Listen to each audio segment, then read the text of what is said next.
하나님 감사합니다. 우리가 함께 모여서 예배합니다.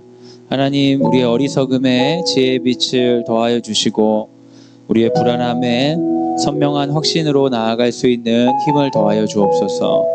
우리 사랑하시고 인도하시는 주님께 감사드리며 예수님의 이름으로 기원하옵나이다.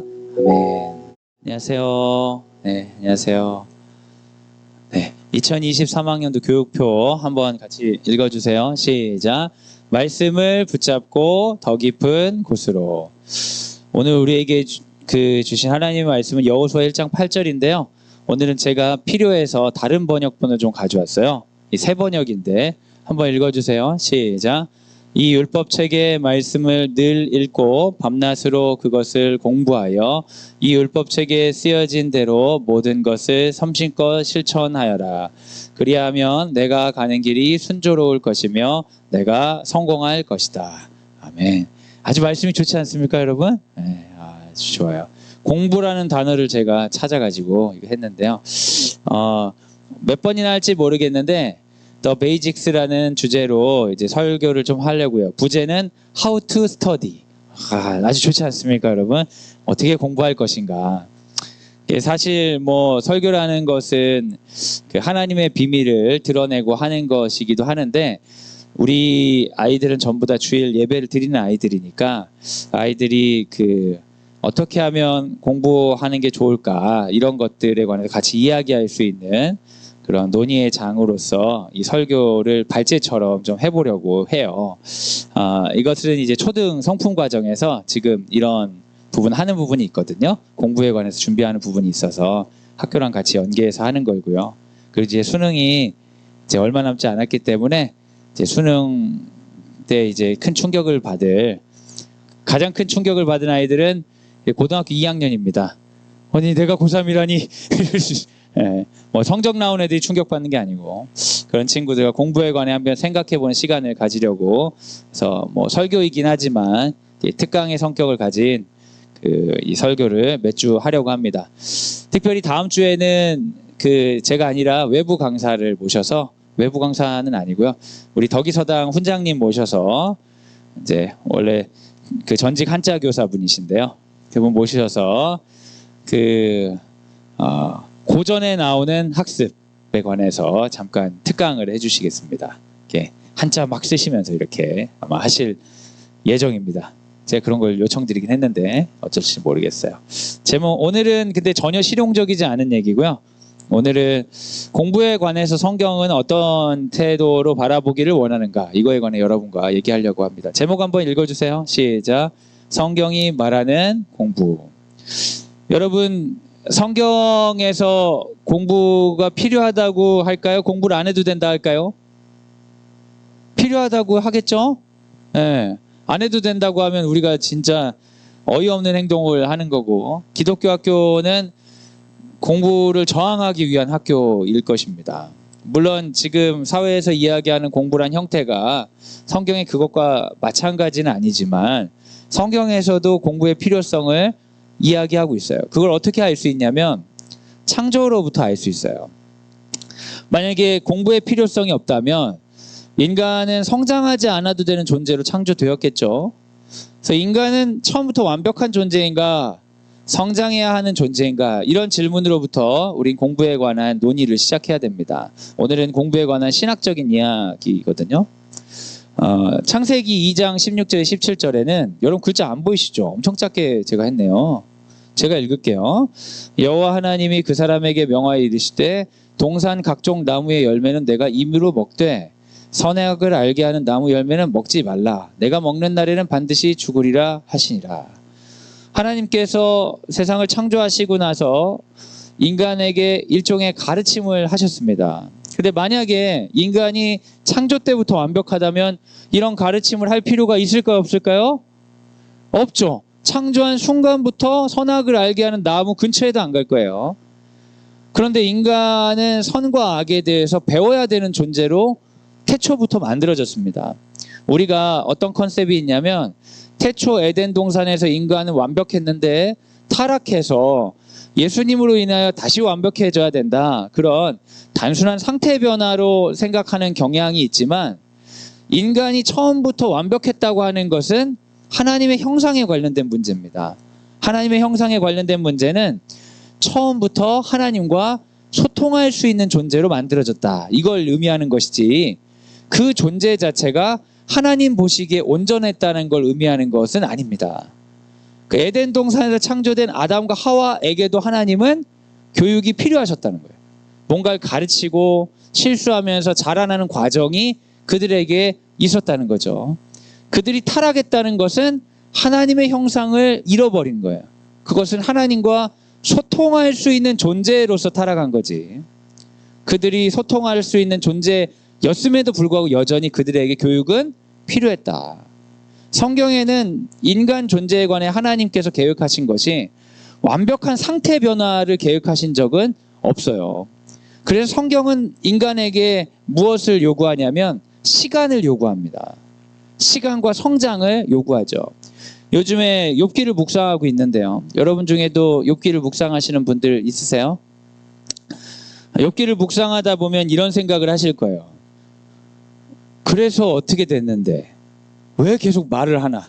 이런 얘기가 있을 거예요. 사실 욥기에 관해서 논쟁이 있는 것은 욥기의 성격은 문학의 성격이 강해요. 역사서의 성격보다는 문학의 성격이 강합니다. 역사서에 누가 그렇게 한 말을 주저리 다 써놓겠어요. 그리고 유명한 사람도 아니고 무슨 왕도 아니고. 그래서 욥기는 실제 욥이란 사람이 있었다, 그래서 이 사람이 이렇게 말했다라고 보기보다는 이제 저자가 있어서 고통당하는 사람의 이야기, 흘러드는 이야기를 자세히 묘사한 문학이다, 이렇게 보는 사람도 많이 있어요. 그럼 이것은 왜 적혀있냐? 의도 자체는 뭐냐면 욥이라는 사람이 고통을 당했다가 나중에 잘 살게 되었다는 역사적 교훈을 전달하려는 역사서의 성격보다 욥이라는 사람이 고통받았을 때 했던 말이나 고통받고 있는 욥에 대해 하는 친구들의 말을 통해 고통에 관한 지혜를 나누고자 하는 것이죠. 그래서 욥기를 묵상할 때는 묵상의 방식이 내용 자체가 중요한 게 아니라 그 사람들이 느끼는 그 고통을 대하는 인간들의 다양한 언어들 자체를 훑어보면서 고통에 공감하고 고통에 대한 편견과 싸울 수 있는 일종의 지혜를 제공하는 것에 있습니다. 근데 욥기 같은 데 보면은 사람이 고통을 받잖아요. 근데 그 고통을 마치 사탄이 요구를 했는데 하나님이 허락한 것처럼 되어 있죠.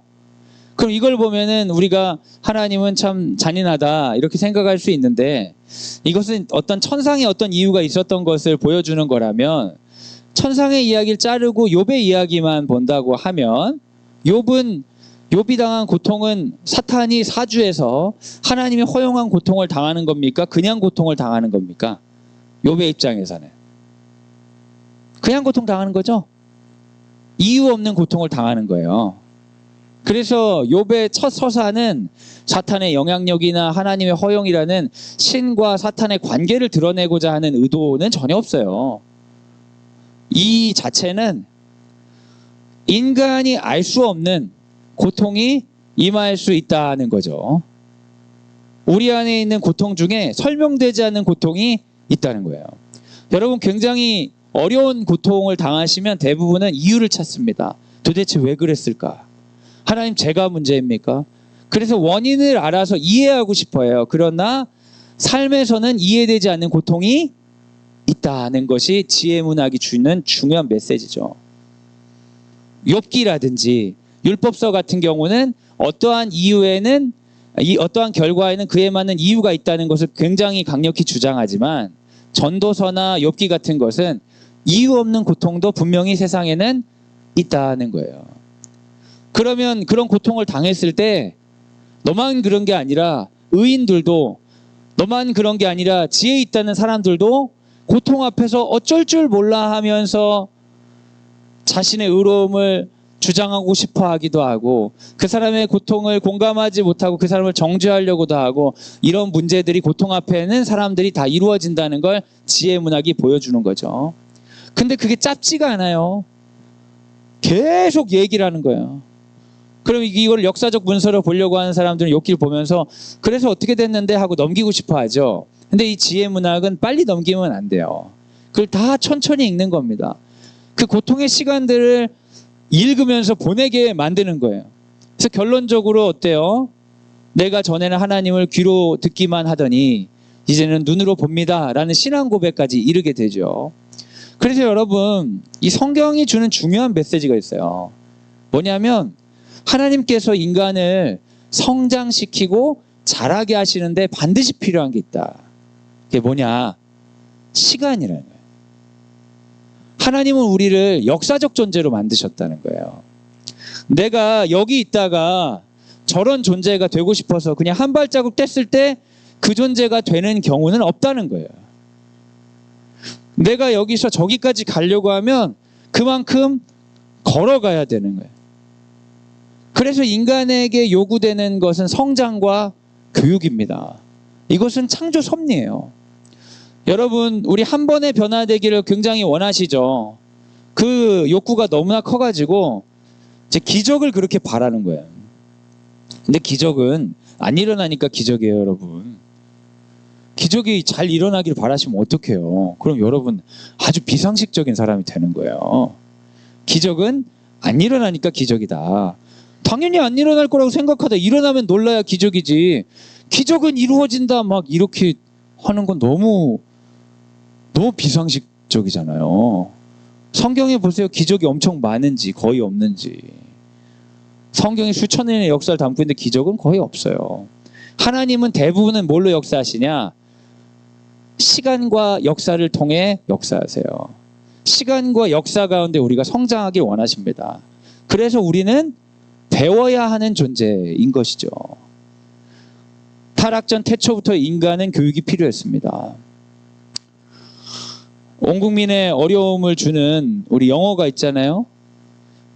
이제 학교를 졸업했는데도 왜 영어를 못하는 것 때문에 우리가 신경을 써야 되는 거예요.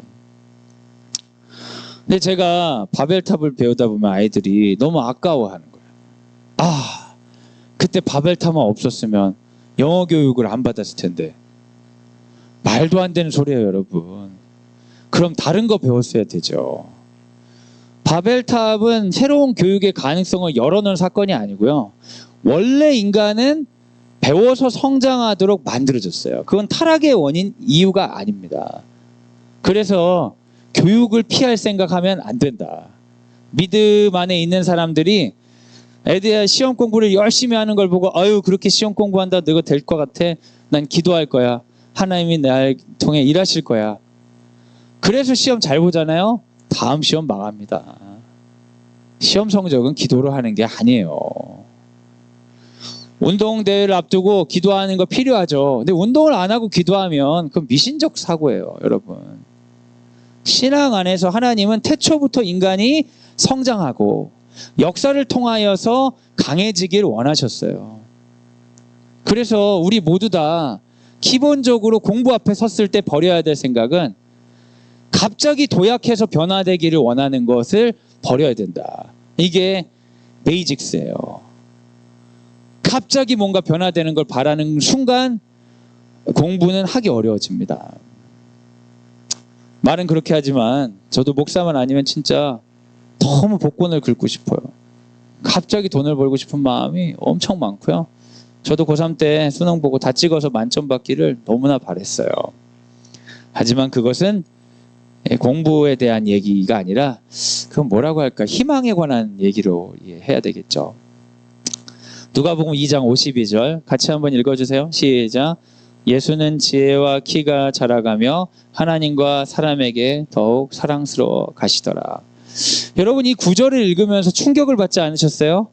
하나님의 아들이 이 땅에 왔는데 자라야 되는 존재였다는 거예요. 하나님의 아들이 이 땅에 왔을 때 여러분 예수님이 말을 했을까요? 못했을까요? 어떻게 생각하세요?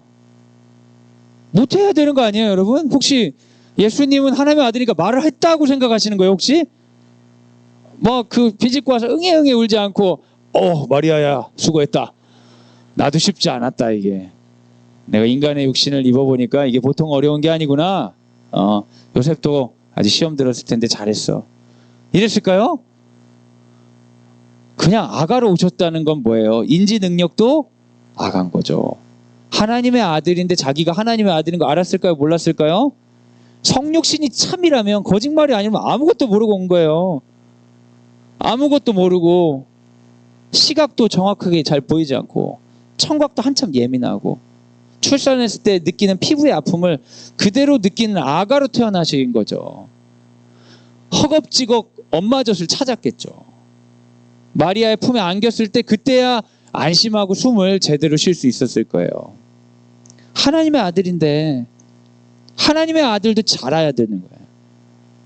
여러분, 공부와 성장은 하나님께서 우리 인간을 다루시는 방법입니다. 그래서 하나님이 인간이 되시려고 하신 순간 그 자체를 거절하실 수 없는 거예요.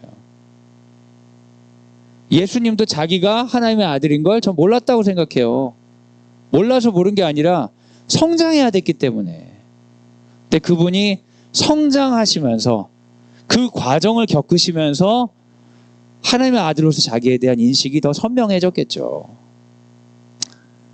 예수님도 자라야 되는데, 예수님도 공부해야 되는데, 우리가 공부를 안 하고 뭔가를 얻어야 된다? 그건 말도 안 되는 일이죠. 예수님의 직업이 뭐였어요, 여러분? 목수였잖아요. 그래도 여러분 교회 다니셨는데 그 정도는 아시잖아요. 여러분 그런 생각 해보셨어요? 예수님이 목수 일을 안 배우고도 잘했을까요? 아니면 실수하면서 배웠을까요? 당연히 실수하면서 배우지 않았겠어요? 아빠한테 욕먹어가면서. 옛날 아빠들이, 지금 아빠들도 그렇게 자상하지 않은 사람이 많은데 옛날 아빠잖아요, 요셉이. 목수일 할 때 예수님한테 욕을 했겠어요, 안 했겠어요? 여러분 성경을 너무 미화해서 보시는 것 같아요. 분명히 무슨 연장 가져오라고 하는데 그 연장 이름을 몰라서 못 가져오는 일들이 있었을까 없었을까요? 전 있었을 것 같아요. 왜냐면 제가 노가다 하면서 엄청 욕을 많이 먹었더니요. 야, 몽키 가져와. 몽키? 몽키가 뭐지? 아무거나 들고 왔다. 이 멍청한 자식아, 몽키도 모르나 하면서 욕이란 욕을 엄청 먹었어요. 제가 대학원 다니면서 돈이 없어가지고 노가다 뛸 때 정말 욕을 많이 먹었어요. 근데 예수님도 그러지 않았을까요? 욕 먹으면서 배우고, 하다 보니까 배우고, 그러면서 목수로 성장하셨을 거 아니에요. 물론 영적인 도약이 있으셨겠지만 그 영적인 도약으로 가는 시간들을 공짜로 보내셨을 리가 없다. 인간에게 배움과 교육은 반드시 필요하다. 이건 신학적으로도 마찬가지다. 에베소서 4장 13절에 보면 성도들에게 권면하는 말씀이 나오는데요. 같이 한번 읽어주세요. 시작. 우리가 다 하나님의 아들을 믿는 것과 아는 일에 하나가 되어 온전한 사람을 이루어 그리스도의 장성한 분량이 충만한 데까지 이르리니. 성도들은 성장을 해야 됩니까? 이미 충분합니까? 성장해야 됩니다. 예수님 믿으면 구원을 받아요. 그러면 구원받았다는 건 끝났다는 거예요? 아니면 새로운 시작으로 들어왔다는 얘기예요? 여러분 구원을 오해하시면 안 됩니다. 운전면허증을 받는 순간 운전의 달인이 됐다는 거예요. 이제 운전을 시작할 수 있다는 거예요. 시작할 수 있다는 거죠. 근데 운전면허증 받았으니까 난 운전의 달인이다. 그리고 운전면허증 장롱에 넣어놓고도 나중에 운전할 사람 누가 없어? 나 운전할 줄 아는데 확 운전하면 어떻게 되겠어요, 여러분? 사람 죽이죠. 예수 믿고 구원받았다는 것은 완성형 인간이 되었다는 게 아닙니다. 구원은 완전히 해결이 됐어요. 왜요? 그건 내가 한 일이 아니라 예수님이 하신 일이니까. 예수님은 구원에 관해서 하실 일을 다 하셨기 때문에 구원은 완벽하게 해결됐어요. 하지만 구원으로 불림받은 우리가 운전면허증 땄는데 이제 해야 될 일은 운전 연수를 엄청 받아가지고 구원에 합당한 열매를 맺는 삶을 살기 위해서 배우고 성장해야죠. 배움과 성장을 멈추는 일은 하나님 앞에서 인간을 다루시는 하나님의 방식으로부터 벗어나 있는 겁니다. 끊임없이 우리는 배우고 성장해야 됩니다. 그래서 공부는 하나님의 일을 하는데 굉장히 중요한 방법이 됩니다. 하나님의 아들도 성장하셨고요. 성경은 성도들의 성장을 요구합니다. 성장을 위해 공부가 필요합니다. 그래서 공부는 하나님께서 만드셨다. 이렇게 고백할 수 있을까요? 네, 그럼 이 정도 되면 이제 학생들이 이 모든 원흉이 하나님이었구나 뭐 이럴 수 있죠. 근데 우리가 공부하는 것과 하나님이 의도하신 건 좀 차이가 있어요. 그렇다면 하나님은 무엇을 위해 공부하기 원하시는가? 하나님은 공부하기를 원하세요. 그건 분명합니다. 우리에게 성장을 요구하세요. 근데 그 목적이 우리랑 좀 다를 수 있어요. 대부분 우리 아이들은 왜 공부를 해야 됩니까? 성적을 만들기 위해서죠. 왜 성적을 만들어야 돼요? 성적을 통해 평가받기 때문이에요. 그리고 그 평가를 통해 사회적인 부와 사회적 권위를 재분배받을 수 있다고 배웠기 때문이죠. 우리가 공부하는 이유는 사회적인 부를 재분배받기 위해서 좋은 평가를 얻기 위해서예요. 그래서 공부는 굉장한 부담이 있어요. 이거 못하면 평가를 낮게 받고 사회적으로 손해를 볼 수 있다는 메시지가 있거든요. 근데 그렇게 하나님이 공부를 만드셨냐? 거기에 대해서는 우리가 질문을 해봐야 되는 거죠. 공부를 하나님 만드셨어요. 그런데 하나님이 지금 우리와 같은 형태로 공부를 만드셨냐? 그렇지 않죠. 하나님의 요구는 사실 단순합니다. 누가복음 10장 27절 같이 한번 읽어주세요. 시작. 대답하여 이르되 내 마음을 다하며 목숨을 다하며 힘을 다하며 뜻을 다하여 주 너의 하나님을 사랑하고 또한 내 이웃을 내 자신같이 사랑하라 하였나이다. 하나님께서 우리에게 요구하시는 삶은 이거예요. 하나님을 사랑하고 이웃을 사랑하는 존재가 되어라. 그 존재가 되기 위해서 공부해라. 하나님께서 원하시는 공부의 목적은 사랑입니다. 그러면 여기서 여러분이 극단적인 생각을 하실 수 있을 것 같아요. 아, 학교 공부가 중요한 게 아니구나. 하나님을 사랑하고 이웃을 사랑하는 게 중요하니까 학교 공부나 이런 공부 말고 이것만 해야 되는구나. 그런 대안학교들도 있을까요, 여러분? 있어. 여러분 순진하시네요. 여러분 사람들이 얼마나 극단적인지 잘 모르시네요. 어디는 중요한 거는 토라다, 율법이다. 그래서 그 말씀 공부를 오전 내내 하고 학과 공부를 원격으로 잠깐 2시간 하고 이런 학교도 있어요. 대안학교라고 그 이름이. 너무너무 무서운 학교죠. 거기를 나오면 제 생각에 유학을 가면 좋을 것 같아. 이스라엘로. 그래 랍비가 되면 될 것 같아. 그렇지 않을까요? 근데 여러분 하나님을 사랑하고 이웃을 사랑한다는 게 종교에 귀의하라는 얘기가 아니에요. 종교에 귀의하라는 얘기가 아니라고. 하나님이 인간을 이렇게 다양하게 만들어 놓고 모두 다 종교에 귀의하도록 만들려고. 그건 진짜 교회 중심 사고죠. 하나님을 사랑하고 이웃을 사랑하면서 이 세계를 살아가기 위해서는 당연히 직업을 얻어야죠. 그리고 직업을 얻기 위한 공부도 당연히 해야죠. 그런데 내가 직업을 얻고 생존하고 이런 것은 그 궁극적인 목적을 얘기하는 거예요. 눈앞의 목적이 아니라. 그런 것은 왜 내가 직업을 얻고 생계를 만들어내고 이 세계 가운데 존재해야 되느냐? 그것은 하나님의 영광을 드러내고 이웃을 사랑하기 위한 거죠. 제가 말하는 건 더 큰 목표를 얘기하는 거예요. 공부의 최종 목표. 입시 준비하지 말고 지금 성경 공부만 하자가 아니라 입시 준비 당연히 해야죠. 하지만 그 이유가 무엇이냐라고 물었을 때 이걸 통해 하나님을 사랑하고 이웃을 사랑하는 일을 하고 싶다라는 마음을 먹을 때 우리의 공부의 목적은 바르게 잡혀지는 거다. 성경적으로. 하나님께서 우리가 하나님 사랑하고 이웃 사랑하기 원하시죠. 갈수록 사랑하는 존재가 되는 것이 창조를 믿는 이들의 성장이고 공부의 목적입니다. 제가 얼마 전에 제가 잘난 척 좀 제가 하겠습니다. 제가 잘난 척을 사실 많이 하고 싶은데 잘난 게 없어가지고 많이 못하고 있었어요. 굉장히 유감스럽게 생각합니다. 근데 제 아들이 저를 칭찬한 적이 있어요. 좀 잘난 척을 좀 하려고요.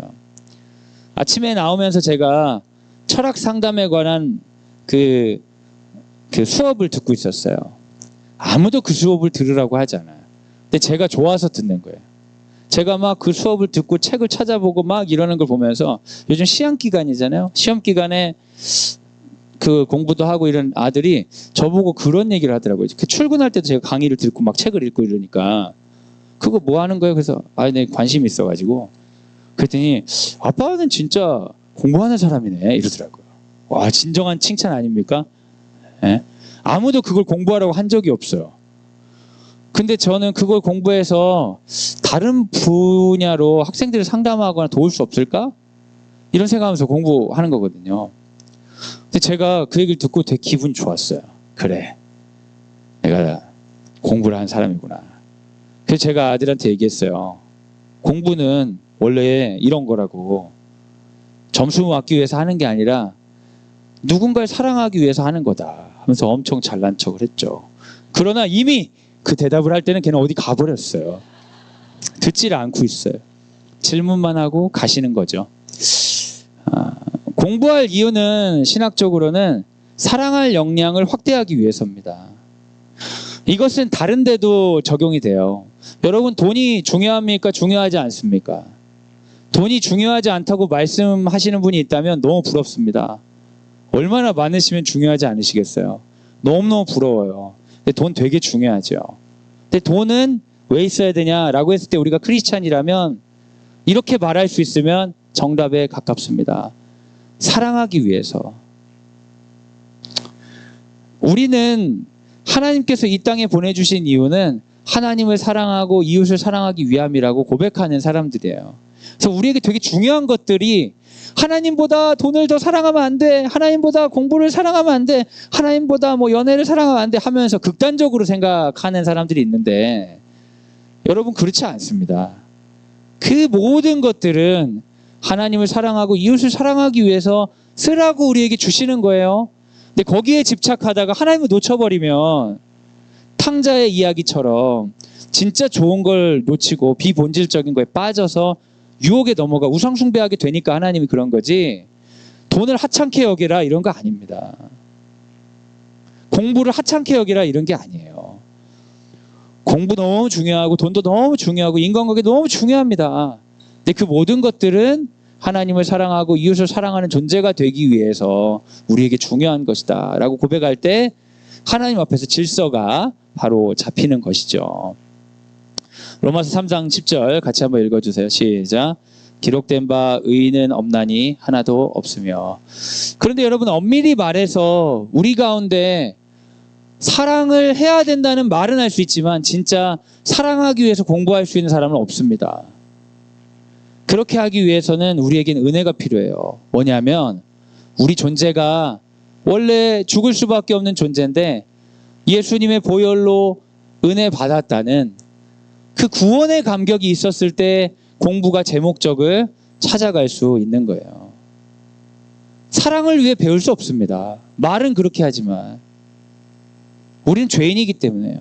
그래서 참 배움을 시작하기 위해서는 예수를 구주로 믿어야 되는 거예요. 그분이 정말 나를 위해 죽으신 십자가의 구주시구나 고백한 순간 공부하는 목적을 바꿀 수 있는 가능성이 우리에게 생기는 거죠. 대부분은 무엇을 위해 배우는가 물어보면 경제력, 관계, 즐거움, 생존과 의미를 위해 배우죠. 배움을 통한 자기 확장이 목표가 되는 경우가 많아요. 근데 자기 확장을 위해서는 타인의 존재가 방해가 될 수 있죠. 그러다 보니까 배움은 경쟁적이 되고 정복을 위한 수단이 됩니다. 배움의 타락은 뭐냐? 하나님과 이웃을 정복하고자 하는 욕구로 바뀌는 거예요. 왜 우리는 배워야 하는가? 근데 여러분, 이게 엄청 잘못된 것처럼 보이지만 잘못된 게 아니라 우린 다 이렇게 배운다고요.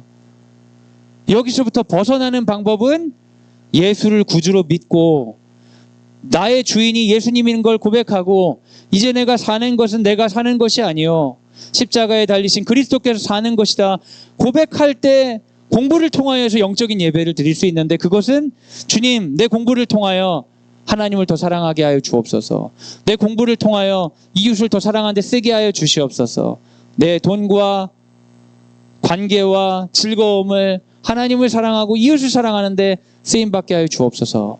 이런 주인이 변하는 경험을 했을 때 우리의 공부들이 하나님 앞에서 바른 방향을 갖게 되는 겁니다.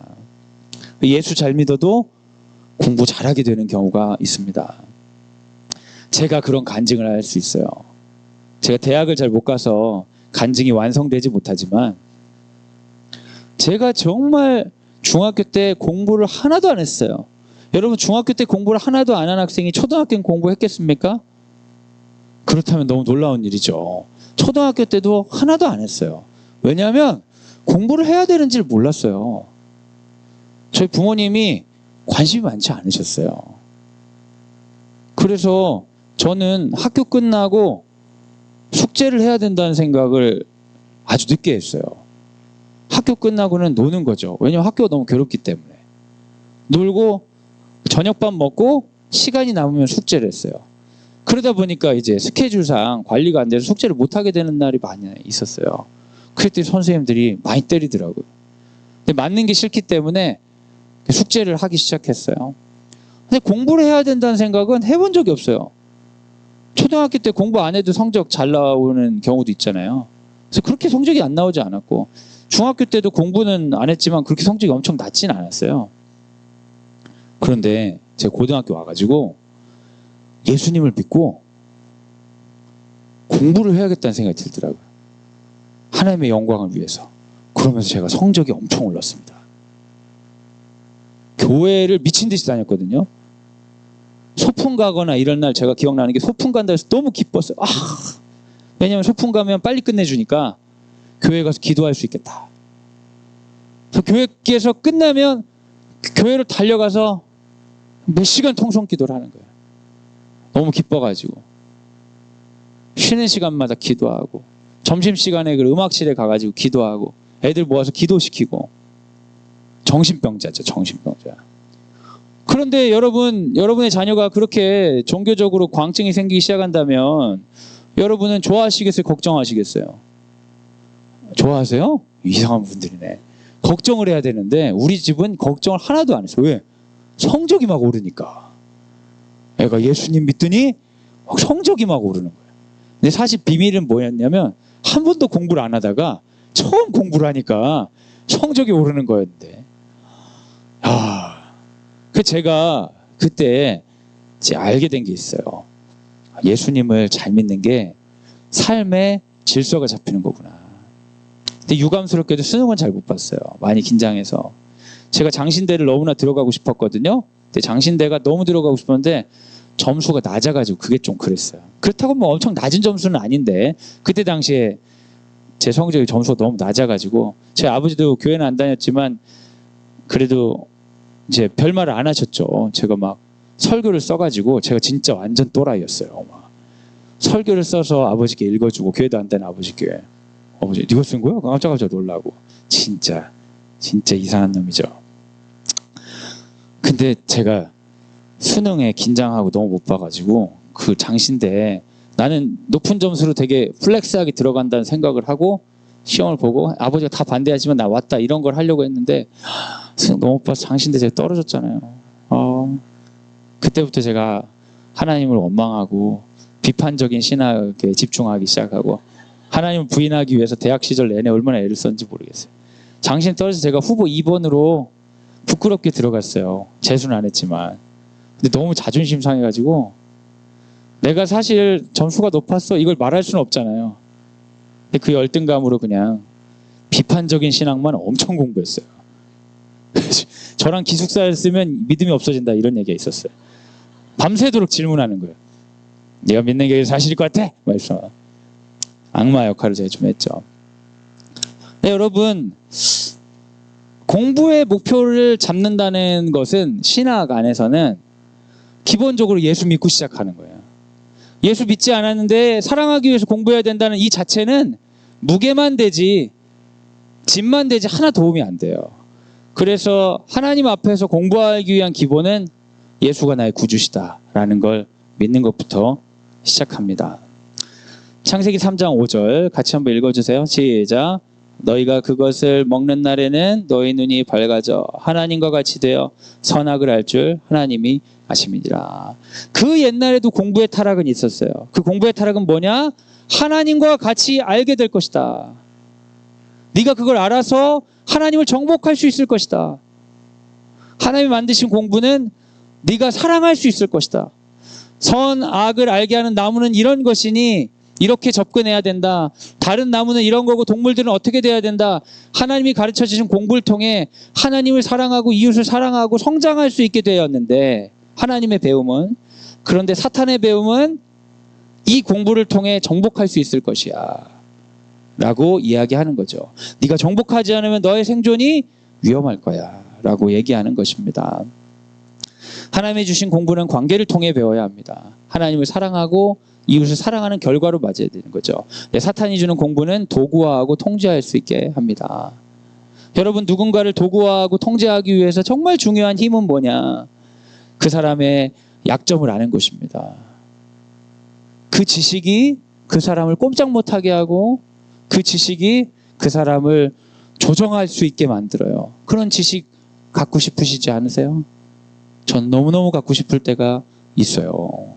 마음에 안 드는 사람이 있으면 힘 있는 사람을 통해 가지고 저 사람이 무슨 약점이나 곤란한 거 알고 있으면 좋겠다 이런 생각하죠. 하지만 하나님께서 저를 사랑하셔서 유혹을 받고 싶은데 먹을 선악과가 없어요. 아무도 제 주변에 그런 인맥이 없기 때문에 기도하고 당하는 수밖에 없는 것이죠. 그래서 약자가 할 수 있는 건 하나님 어떻게 저들을 사랑할 수 있을까요? 사랑을 구하게 되는 거예요. 근데 여러분, 여기서 중요한 건 주인이 누구냐는 거예요. 나의 주인이 누구냐. 왜 나는 그 사람을 사랑할 생각을 전혀 하지 못하고 지배하고 통제하고 조정하려고 했을까? 주인의 문제일 수 있다는 거죠.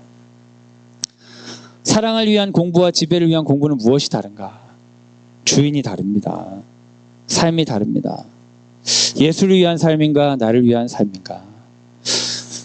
우리가 기독교 교육을 하고 공부를 시키면서 아이들에게 도전해야 될 것은 예수님이 우리의 구주시라는 것입니다. 거기서부터 기독교 교육은 시작됩니다. 어렸을 때 애들이 진심으로 고백하지 않아도 괜찮아요. 진심이란 게 없거든요. 원래 그때는 부모가 하는 말이 진심인 줄 아니까 그럴 때 도전하시고 예수님이 구주라고 고백하도록 유아세례 하셨으면 그렇게 가르치셔야 됩니다. 여러분이 그런 유아세례를 하고 그렇게 안 가르치시면 여러분 교회에 거짓말 하시는 거예요.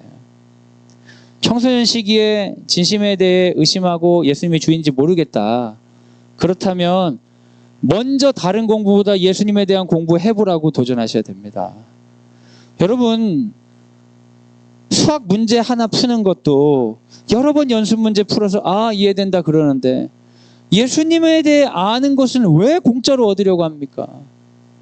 예수님의 십자가 사랑이 공짜인 거지 예수님에 대해 공부하는 게 어떻게 공짜일 수가 있어요? 일주일에 한 번 목사님이 이해하기 쉽게 성경을 해석해서 설교해 주시는 이유는 뭡니까? 일주일 내내 여러분이 믿음 안에서 살아갈 수 있도록 방향을 주려고 하는 거죠. 근데 설교로 모든 걸 대체하려고 하면 어떡합니까? 그럼 믿음의 성장은 없죠.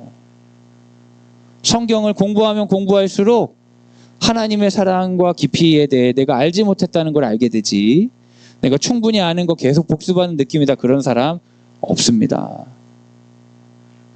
여러분 믿음에 대해 공부하도록 도전하십시오. 국영수보다 그게 더 중요할 수 있습니다. 월요일마다 고등학생 남자아이들이 성경 공부하러 와요. 너무 기특하죠. 영교시에. 걔네들이 제가 공부하라고 해서 한 게 아니라 자기들이 성경 공부하겠다고 와요. 근데 벌써 거의 1년이 다 돼가요. 로마서를 함께 공부해서 지금 5장까지 공부한 것 같아요. 한 절 가지고 하루를 공부할 때도 있고 그러면서 아이들하고 나누면서 제가 도전하는 거예요. 니네 살면서 하나님을 알기 위해서 이렇게 노력해 본 적이 있냐? 아무도 없다는 거예요. 근데 그 공부를 시작해야죠. 하나님을 알기 위한 공부를 시작해야죠.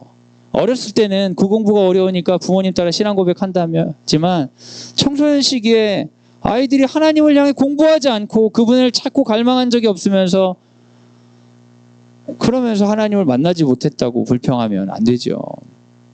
함께 공부하는 친구들 중에 어떤 친구가 이런 얘기를 이번 주에 하더라고요. 자기가 하나님에 대해 사실 사랑하거나 공부하거나 하지도 않으면서 하나님께 서운한 것만 많았다는 거예요.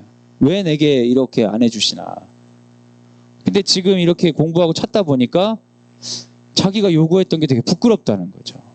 근데 여러분 공부 안 한 사람은 무식해서 용기 있어요. 하나님을 찾아본 적도 없고 그분을 사랑하기 위해서 아둥바둥 해본 적도 없는 사람이 더 많은 걸 아무렇지 않게 요구하는 것입니다. 가장 먼저 우리가 공부해야 될 거, 예수님에 대해 공부해야 됩니다. 구원에 관해 공부해야 돼요. 어떤 친구들이 그런 질문을 해요. 왜 하나님이 선악과를 만드셨을까요? 그럼 저는 물어봐요. 네가 몇 살인데 그 질문을 지금까지 하냐? 지금까지 거기에 대한 대답은 뭘 얻어봤니? 뭘 찾아봤니? 아무것도 없어.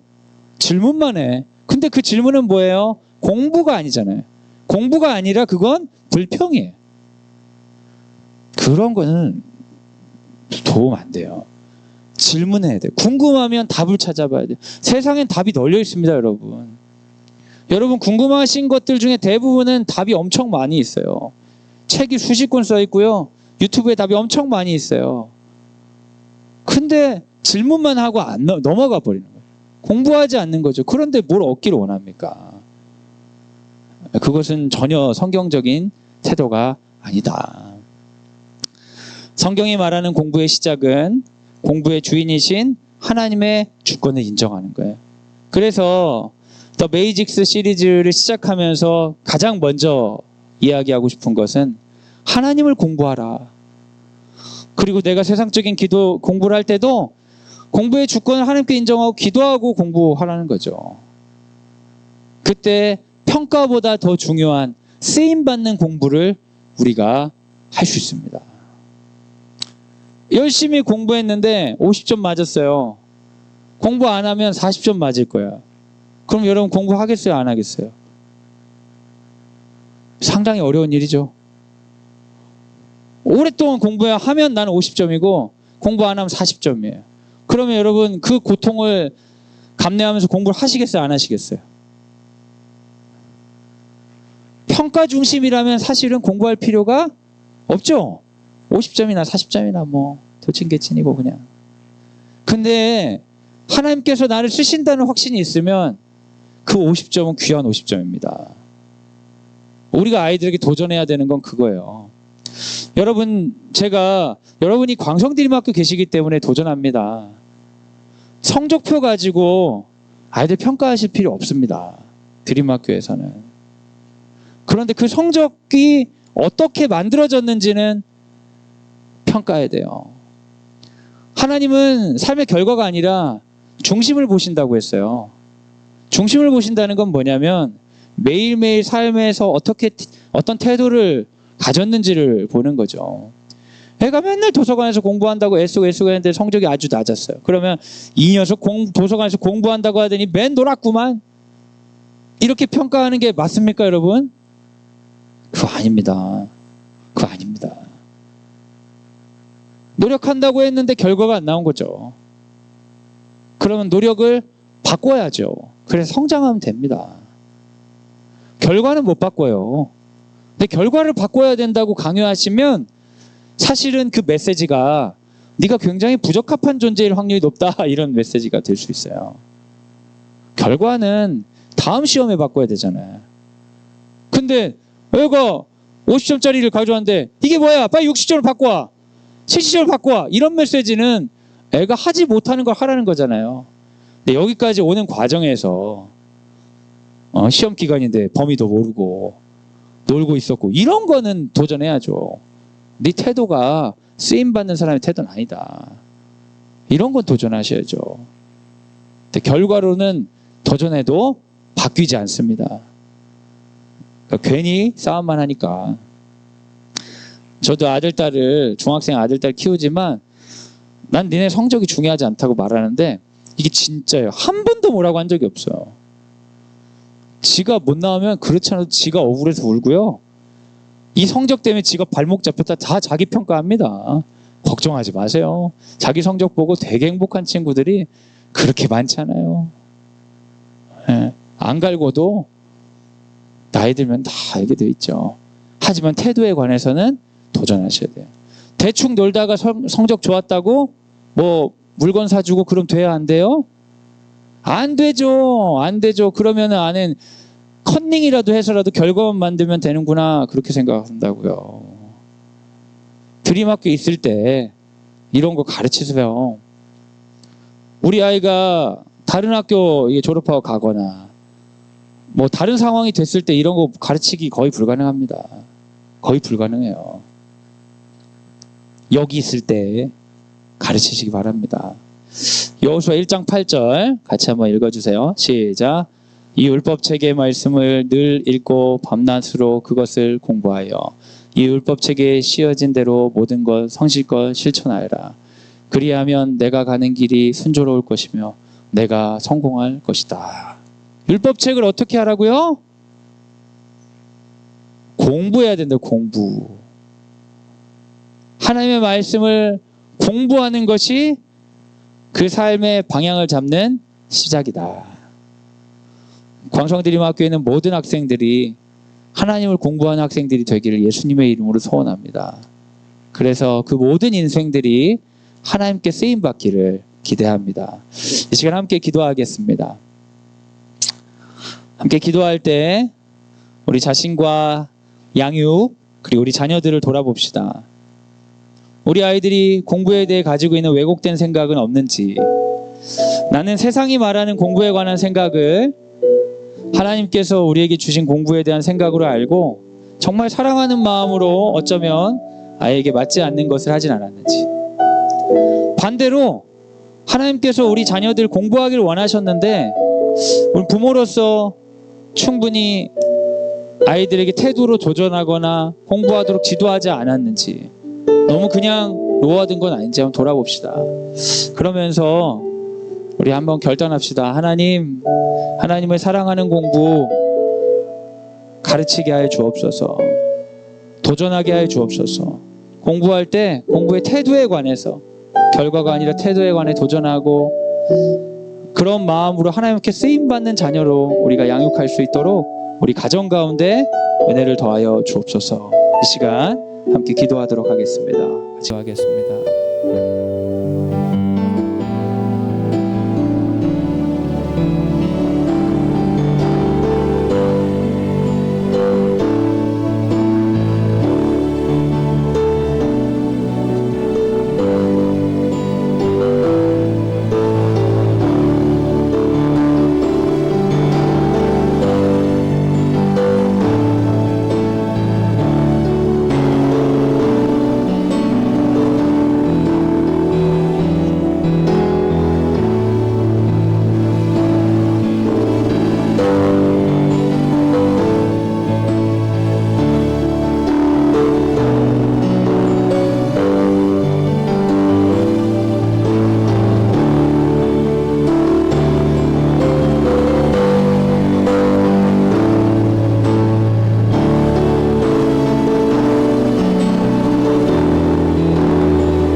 선생님들이 공부를 가르치는 역할을 합니다. 하나님 앞에서 바른 공부 가르칠 수 있도록 우리 교사들도 성장할 수 있도록 기도해 주시기 바랍니다. 교사이기 때문에 충분한 존재가 아닙니다. 경력에 따라, 경험에 따라, 연구하는 거에 따라 다양한 형태가 될 수 있습니다. 그것은 단순히 성격의 문제 고정되어 있는 형태가 아닙니다. 우리 선생님들 매 순간 성장하게 하여 주시옵소서. 좋은 일 좋지 않은 일을 통하여 합력하여 선을 이루시는 주님을 스승으로 받아들여 성장하고 우리 자녀들에게 좋은 영향 미칠 수 있도록 우리 각 선생님들을 축복하며 기도하도록 하겠습니다. 함께 기도하겠습니다.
여러분, 광성드림학교에 들어온 순간 기독 학부모라는 호칭을 듣게 됩니다. 하지만 그 호칭이 우리의 성장을 전혀 담지해주지 못합니다. 내가 들어온 지 얼마 되지 않았는데 기독 학부모 일리가 없습니다. 학교를 오래 다녔지만 기독 학부모가 되기 위한 씨름을 하지 않았는데 내가 기독 학부모로 성장할 리가 없습니다. 그런 착각, 나는 충분하다는 착각이 부서져야 우리가 공부하고 성장합니다. 우리가 공부하고 성장할 때 교사들도 함께 성장하며 자녀들도 성장할 수 있습니다. 이 시간 광성드림학교 학부모님들을 통해 하나님 기독 학부모 운동이 전개되는데, 하나님, 나는 멈춰있는 자가 아니라 모자란 자라는 것을 확신하며 성장을 갈구하며 더 사랑하기 위해 성장하는 우리 광성드림 학부모 운동 되도록 인도해 달라고 우리 학부모 운동을 위해 이 시간 함께 기도하도록 하겠습니다. 같이 기도하겠습니다.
하시는 분들, 우리 리더들을 위해 기도해 주시기 바랍니다. 교장 선생님, 교감 선생님, 행정실장님, 처장님과 우리 행정팀, 관리팀, 조리팀, 미화팀 모든 팀들이 있습니다. 우리가 그 일을 위해 부르심 받았습니다. 하지만 그 일을 감당하기에 온전히 충분한 자들이 아닙니다. 우리 각 직원들도 성장하도록 하여 주시옵소서. 리더들도 하나님 더 사랑하기 위해 성장하는 것을 마다하지 않는 고인물이 아니라 흘러가고 복을 흘러내려주는 그런 리더들로 거듭나게 하여 주옵소서. 우리 리더들과 행정팀을 위해 이 시간 마지막으로 함께 기도하도록 하겠습니다. 같이 기도하겠습니다.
감사합니다.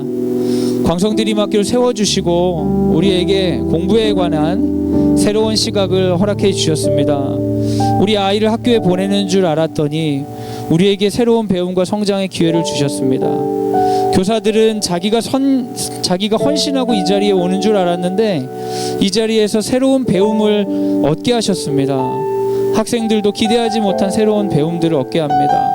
주님, 우리 공동체 한 명 한 명이 이 공부를 통하여 더 사랑하는 존재 되게 하여 주옵소서. 공부를 하면 할수록 내 권리가 생긴 것처럼, 빼앗기면 안 되는 것처럼 옹졸해지고 공부의 타락을 마치 자신의 확장을 성장으로 생각하는 사람들이 아니라 이 공부가 쓰임 받기를 원한다, 배워서 남 주고 싶다, 하나님 나를 사용하여 주시옵소서. 내 삶을, 내 돈을, 내 인생을 그렇게 내 주인이 예수 그리스도임을 선포하며 살아가는 당당함과 즐거움을 충만히 누리는 우리 공동체원들 될 수 있도록 인도하여 주시옵소서.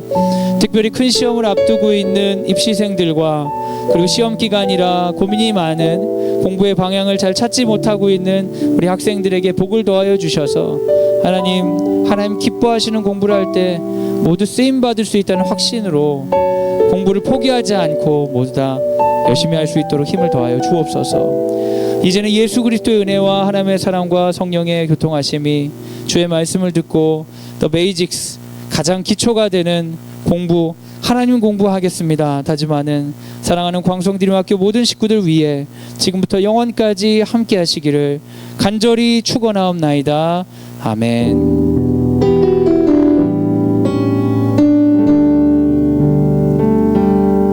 하나님께 영광의 박수를 올려드리겠습니다. 제가 말씀드린 것처럼 다음 주에는 특별 강사님, 우리 덕이서당 훈장님 모시고 우리 고전이 말하는 공부, 우리 특강을 들을 텐데요. 이제 기대하는 마음으로 여러분 참석해 주시기를 부탁드리겠습니다. 다음 주에 뵙겠습니다. 감사합니다.